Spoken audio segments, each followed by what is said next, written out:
দুখিয়া শাস্তি পাওক ৰহস্য ফাদিল হওক দুখিয়া শাস্তি পাওক ৰহস্য ফাদিল হওক দুখিয়া শাস্তি পাওক হয় আজি আমি ৩ নম্বৰ গেটৰ সমূহ ৰাইজ যুৱক যুৱতী বৃদ্ধা সকলোৱে আজি ওলাই আহি আমাৰ অতি মৰমৰ ইয়াৰ মুঠু জুবিন দাৰ বিশেষ শ্ৰদ্ধাঞ্জলি জনাইছোঁ ১৩৫১ বছৰি চাকি জ্বলাই পেলাই আমি এই শ্ৰদ্ধাঞ্জলি তেখেতলৈ আগবঢ়াইছোঁ আৰু আজি আমি আমাৰ ভাষা নাই ক'বলৈ যেন জুবিন দা আমাৰ মাজৰ পৰা তেওঁৰ এক নশ্বৰ দেহে আমি বিদায় দিছোঁ তেখেতৰ আত্মা পবিত্ৰ আত্মা তেখেতৰ সৃষ্টিৰাজি অসমৰ বতাহত অসমৰ বায়ুত পানীত সদায় আহি থাকিব প্ৰতিজন অসমীয়াৰ অন্তৰত সদায় তেওঁ জীয়াই থাকিব আৰু তেওঁৰ মৃত্যুৰ সময়টো সকলোকে একাক ঠাই বুজাই থৈ গৈছে যেন জাতি ধৰ্ম বৰ্ণ নিৰ্বিশেষে তেওঁ সদায় কয় মোৰ কোনো ধৰ্ম নাই কোনো মোৰ জাতি নাই এই কথা প্ৰমাণ কৰি থৈ গৈছে আৰু তেওঁৰ আশা পূৰণ হৈ গৈছে এই সন্ধিখনত তেওঁ অসমৰ বিভিন্ন চুকে কাণে গাঁৱে ভূঞে সকলো জাতি বৰ্ণ নিৰ্বিশেষে সকলোৱে আজি তেওঁক শ্ৰদ্ধাঞ্জলি জনাইছে সকলোকে একত্ৰিত কৰি থৈ গৈছে আজি এই মঞ্চৰ পৰা আমি সকলোকে অনুৰোধ জনাইছোঁ যে তেখেতৰ যি আশা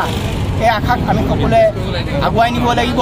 জাতি বৰ্ণ ধৰ্ম নিৰ্বিশেষে সকলোৱে একত্ৰিত হৈ অসমীয়া জাতিটোক জীয়াই ৰাখিব লাগিব তেওঁক জীয়াই ৰাখিম আমি সকলোৱে একত্ৰিত হৈ যদি আমি সকলোৱে তেওঁৰ মনৰ আশা পূৰণ কৰিবলৈ চেষ্টা কৰিম আৰু একত্ৰিত হৈ থাকিম তেওঁক এই সৃষ্টিৰাজি আমি ইয়াৰ মাজতে জীয়াই ৰাখিবলৈ আমি সকলোৱে আজি অনুৰোধ জনাইছোঁ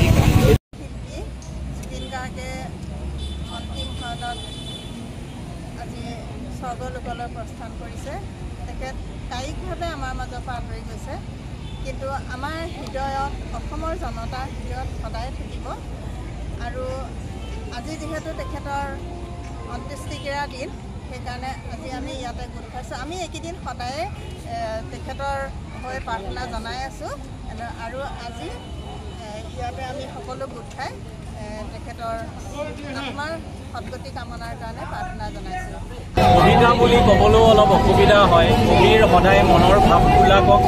ৰাইজে স্বীকৃতি দিয়ে কেতিয়াবা কবিতা বুলি বা মনৰ ভাৱ যেতিয়া চিতাত তেওঁৰ দেহ উঠাইছিলে তেতিয়া মই দুটামান শব্দৰে সৈতে মই এটা কবিতা বা মনৰ ভাৱখিনি প্ৰকাশ কৰিব বিচাৰিছিলোঁ বা লিখিলোঁ তেওঁ জীৱিত কালত মানুহক তই বুলি সম্বোধন কৰি বৰ ভাল পাইছিল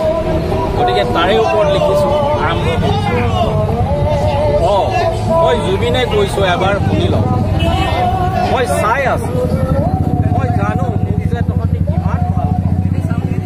আচলতে কি জান মই কেতিয়াও নিয়ম মানি চলা মানুহ নাছিলোঁ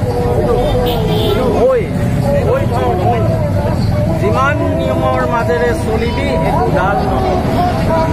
তহঁতি মানুহ ভাল পাবলৈ শিক প্ৰকৃতিক ভাল পাবলৈ শিক নাই নাই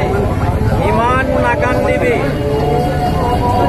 সেই মইনো ক'ত গৈছোঁ এক তেৰি এই যে চিঠাখন দেখিছ মই নহয়ো তাত মই তহঁতৰ লগত অলপ ধেমালিহে কৰোঁ আচলতে কি জান মোক অকণমান বিশ্ৰামৰ প্ৰয়োজন সেইবাবে মই তহঁতৰ বুকুত অলপ জিৰণি লৈছোঁ মই